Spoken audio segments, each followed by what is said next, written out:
आप देख रहे हैं सिटी न्यूज टुडे लाइव।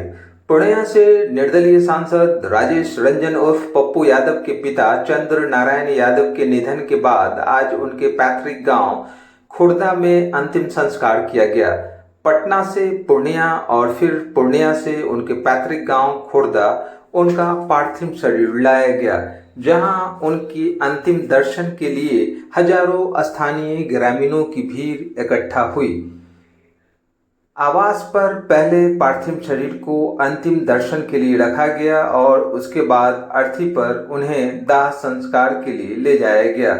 इस दौरान सांसद पप्पू यादव और उनके पुत्र सार्थक रंजन ने अर्थी को कंधा देते हुए दाह संस्कार स्थल तक ले गए, जहां आनंद मार्ग के रीति रिवाज के अनुसार अंतिम संस्कार किया गया। इस दौरान जुटे हजारों की संख्या में लोगों की भीड़ ने नम आंखों से उन्हें अंतिम विदाई दी और इस तरह से सांसद राजेश रंजन उर्फ पप्पू यादव के पिता चंद्र नारायण यादव पंच तत्व में विलीन हो गए।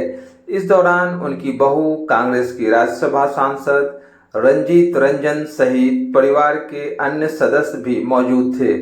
पिता के निधन से सांसद पप्पू यादव और उनके परिवारजनों में शोक की लहर छाई हुई है, तो वहीं उनके पैतृक गांव खुर्दा सहित कुमारखंड प्रखंड में मातमी सन्नाटा छा गया है। पप्पू यादव के चाचा पूर्व कुलपति अनंत यादव ने बताया कि चंद्र नारायण यादव शुरू से ही सामाजिक कार्यों में काफी रुचि रखते थे। पढ़ाई में भी वह अव्वल रहते थे। इसके साथ ही वह खेल कूद के काफी प्रेमी रहे हैं। इस दौरान वह आनंद मार्ग से जुड़ गए और आनंद मार्ग के प्रचार प्रसार में भी उन्होंने अपनी अहम भूमिका निभाई, जिसकी वजह से उन्हें आनंद मार्ग संस्थान के द्वारा इन्हें अहम जिम्मेदारियां भी दी गई थी। गांव के लोगों ने उनके प्रभाव और उनकी लोकप्रियता के कारण उन्हें मुखिया बनाया और वह करीब 35 वर्षों तक चंद्रनारायण बाबू बचपन से ही इतने लोकप्रिय थे, खास करके जिस समय में उनकी पढ़ाई हो रही थी और अपने गांव समाज या जहां भी रहते थे, सहरसा कॉलेज में उन्होंने पढ़ाई की, बीएल स्कूल मुरलीगंज में उन्होंने पढ़ाई की, उसके पूर्व मिडिल स्कूल में मुरलीगंज मिडिल स्कूल में उन्होंने पढ़ाई की। हर जगह इतना पॉपुलर, इतना प्रिय, इतना सबों के बीच में लोकप्रिय रहे। इसके बाद सहरसा से वो अपने पढ़ाई के लिए छपरा चले गए। वहाँ भी इनकी जो गोष्ठी थी और ये मुख्यतः खेल प्रेमी थे। इस कारण भी जो खिलाड़ी वर्ग के साथी इनके थे उनके बीच में ये काफ़ी लोकप्रिय रहे।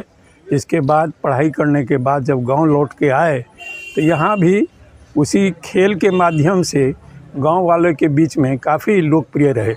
नतीजा ये हुआ कि लोगों ने इनको बहुत प्रेम से गांव का मुखिया चुन लिया और मुखिया एक ही दफ़े नहीं, दो दफ़े 2 टर्म ये मुखिया में रहे और साथ ही ये आनंद मार्ग से जुड़े हुए थे।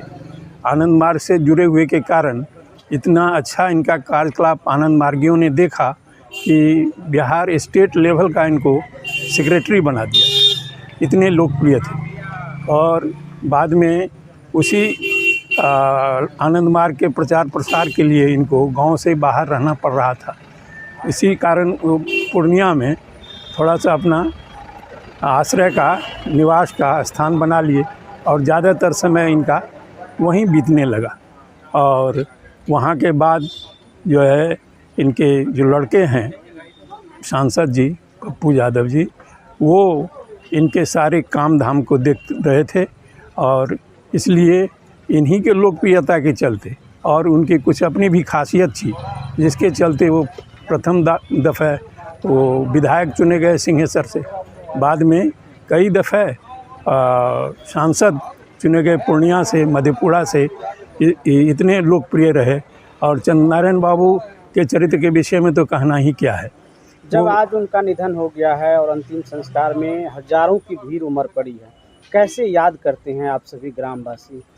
कैसे नहीं याद करेंगे, जो इतना लोकप्रिय रहे, एक बचपन से जवानी में बुढ़ापे में कभी भी किसी का तिरस्कार उन्होंने ही नहीं किया। जो भी आए सबों का सम्मान किया, सबका रिस्पेक्ट दिए, सबों के लिए उन्होंने, सबों के भलाई के लिए उन्होंने सोचा, समाज के भलाई के लिए सोचा। ऐसे आदमी को नहीं याद किया जाए तो फिर कैसे आदमी को याद किया जाए। तो इसलिए ये मरने के बाद भी हमारे गांव समाज में और प्रांत में भी लोग याद करते रहेंगे।